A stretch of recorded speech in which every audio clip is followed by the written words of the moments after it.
Us too. And what's the best advice that Bet has given you in game this season? Nobody gives me advice in game. I wish. For a rookie who gave the WNBA its largest publicity and money in the last 25 years, Caitlin Clark has had to face hatred and disrespect from her fellow WNBA players. Jealousy? Racism? Well, join me as I walk you through the dark truth why the WNBA doesn't want Caitlin Clark. Since she got into the league, now while it might sound controversial, you should know that we have never seen a generational talent like Caitlin Clark cause such divided opinions in basketball.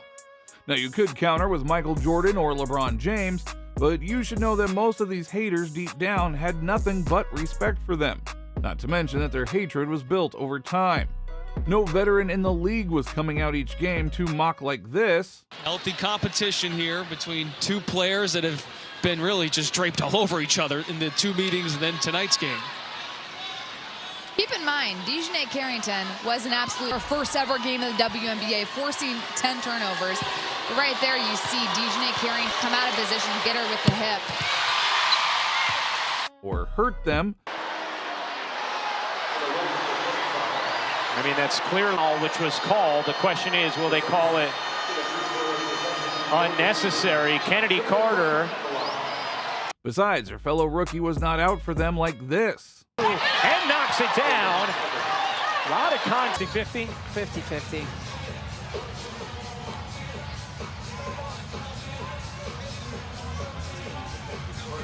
So unlike MJ or LeBron, there was a lot of hate and disrespect from the get-go. This hatred has shockingly transcended from the court to social media. For a 22-year-old rookie, Caitlin Clark has not been given the grace of developing as a freshman by WNBA stars. Since she got into the league, WNBA stars and media have had it coming for her. Chicago Sky's Kennedy Carter, who shoved her, called her out online, asking what Caitlin brings to the table besides the ability to shoot three-pointers. Well, as a rookie, Caitlin Clark leads the league in threes, is in the top 5 in assists, leads all rookies in points, and is the fastest player to reach 300 points, 100 assists, and 100 rebounds. Not to forget that she also shoots it from the logo. Her fellow rookie, Angel Reese, came out to discredit her influence on the WNBA when she said, "The reason why we're watching women's basketball is not just because of one person, it's because of me too." Well, the average viewership of Caitlin Clark's games across all networks has been 1.184 million, while all other WNBA games have been 428,000. TV host Sunny Hostin Hill also reduced her success and fame across the world to white privilege and her sexuality. Now, Caitlin Clark is bringing this money, these sponsorships, we hope, into the league, and other players will benefit from it.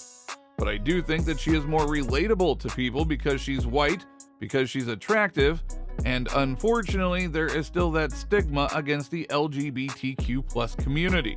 So far in her career, it is not hard to see that Caitlin Clark hasn't had it easy since she got into the WNBA, even though all she ever wanted was just to hoop.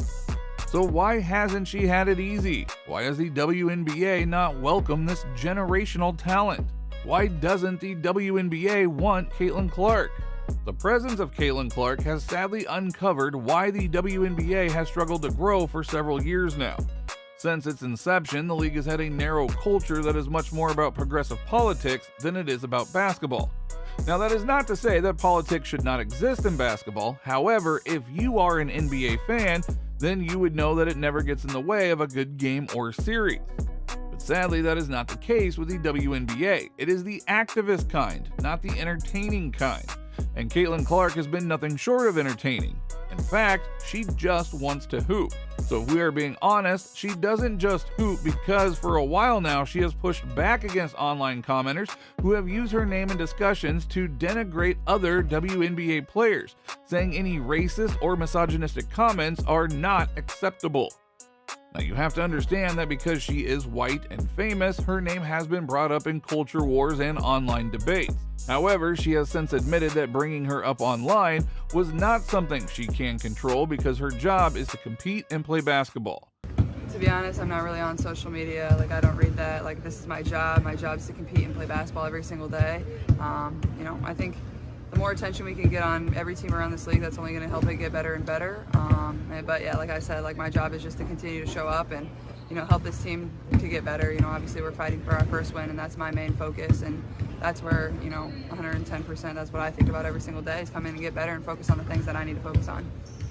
In other interviews, she has also given props to veterans in the WNBA and admitted that she can't control what people say online because she is not even online. Unfortunately, this innocent comment did nothing but anger Connecticut Sun star DeJohnny Carrington, who questioned the 22-year-old rookie's silence and claimed her silence is a luxury. Dog, how can one not be bothered by their name being used to justify racism, bigotry, misogyny, xenophobia, homophobia, and the intersectionalities of all of them is nuts. We all see the shit, we all have a platform, we all have a voice, and they all hold weight. Silence is a luxury, Carrington tweeted. Now the truth is simple. She can't win against the WNBA gatekeepers. Her silence is even questioned in matters that have nothing to do with basketball. There is a bigger problem here, and it has to be said. In a league that is predominantly black and gay, Caitlin Clark is white and straight. So it makes sense that the WNBA hates that who is the face of their league is the direct opposite of what they are. The WNBA is identity driven, but not Caitlin Clark's identity. I mean, how can they even explain what she had to go through before she even made it to the league? Before she got into the WNBA? There is no better evidence that the WNBA didn't want Caitlin Clark than the fact that even before she played a minute in the league, a few senior WNBA players, including some legends of the game, antagonized her. College basketball legend Hall of Famer Lynette Woodard went out of her way during a coaches convention to claim Caitlin Clark hadn't broken her scoring record because they weren't playing under the same rules. My record was hidden from everyone for 43 years. 43 years. I don't think, I'll just go ahead and get the elephant out of the room. I don't think my record has been broken because you can't duplicate what you're not duplicating. And so unless you come with a men's basketball and a two-point shot, hey. WNBA star and two-time WNBA MVP Breanna Stewart came out to belittle Caitlin's accomplishments, denying the fact that Caitlin Clark should be in the GOAT conversation for women's basketball because she wasn't able to win a national championship during her college career. Does Caitlin Clark need a championship to be considered one of the greats in women's college basketball history? Yeah, she does. I think so.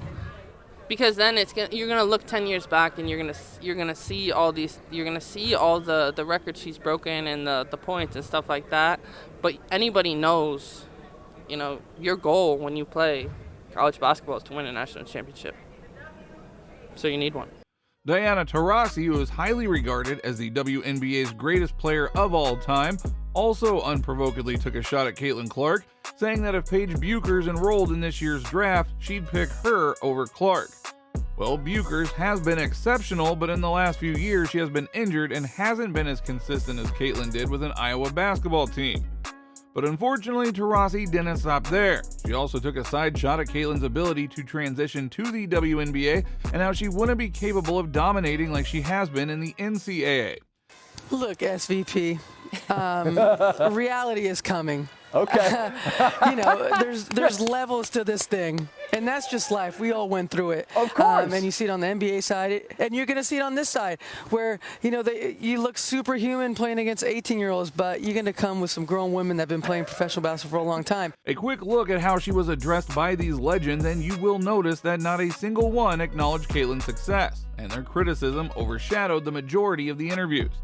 I mean, take a good look at another WNBA Hall of Famer, Cheryl Swoops, who is wrongfully questioning the legitimacy of her scoring record in college. Records are made and set to be broken.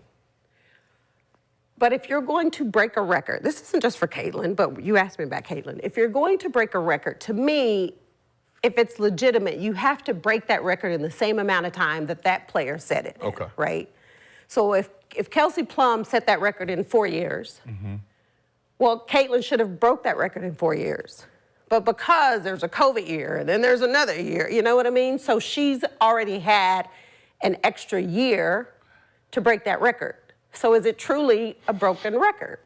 Aside from this being a cheap shot at Caitlin Clark, she was wrong and loudly ignorant because Caitlin Clark was in her 4th season, not 5th, when she broke the all-time NCAA women's basketball scoring record. And she did break it in fewer games than Kelsey Plum. Later in the interview, Swoops doubled down on her attempts to make a cheap shot at Caitlin Clark when she claimed she was able to break the record she did because she was 5 years older than her competition. But let's also talk about how much more experience that gives you over other players coming in, right? So people say, dang, like he or she's killing them, but you have a 25-year-old playing against a 20-year-old. Mm-hmm. Like, you should be killing them. Yeah. Because you've been doing it a lot longer than they have. Unfortunately, once again, she was wrong and ignorantly loud because Caitlin had been exceptional since her first year, and in her final year of college, she was just 22. As a freshman in college, she averaged 26.6 points, 7.1 assists, and 5.9 rebounds per game, leading the NCAA Division I in scoring and ranking 2nd in assists and 3-pointers per game. Later in the show, Swoops also pointed out that Caitlin Clark takes 40 shots a game, which is also false because Clark in college averaged 22.7 shots per game, just 3 more shots per game than Swoops averaged as a senior at Texas Tech. It was so clear that Swoops was just trying her hardest to discredit Caitlin Clark's accomplishments, and she didn't just stop after she got drafted. She has continued to take cheap shots at the 22-year-old Indiana Fever's guard. More recently, she called Caitlin Clark, who has been on the receiving end of several hard fouls ever since Caitlin got into the WNBA, a bully.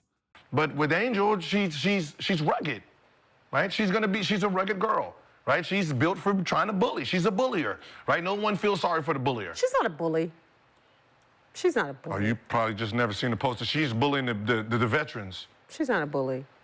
Well, I mean, if you want to talk about bullies, we can talk about every time Caitlin has the ball, she pushes off. Oh, no. Well, having this much of a WNBA legend come after you when all you want to do is hoop and bring attention to the WNBA is strange. And so far, a few basketball personalities seem to have an opinion on why that is the case. What the NBA thinks about her situation. According to NBA legend Shaquille O'Neal, WNBA players and legends are attacking Caitlin because of professional jealousy. The Los Angeles Lakers legend claimed a lot of these WNBA players and stars are scared of being forgotten and are hell-bent on letting Caitlin know she could get all the praises, but she is not the only person in the league. It's professional jealousy. I think people should focus more on not just her because she is a great player. The WNBA girls are letting her know, one person may have all the props, but it's never one person. Don't say we're getting new sponsorships because of Caitlin. What about Angel? What about Camila Cardosa? What about my favorite, Kelsey Plum? O'Neal said on the big podcast with Shaq. In any case, it is a sad reality what Caitlin Clark has to face to be the face of the WNBA. According to a user's comment, let her play and let her game speak for itself. Another user commented, CC has really allowed me to see how jealous women are of other women. LMAO, it is so awkward to watch. Now, if you enjoyed this video, then the next video on your screen is also worth your time.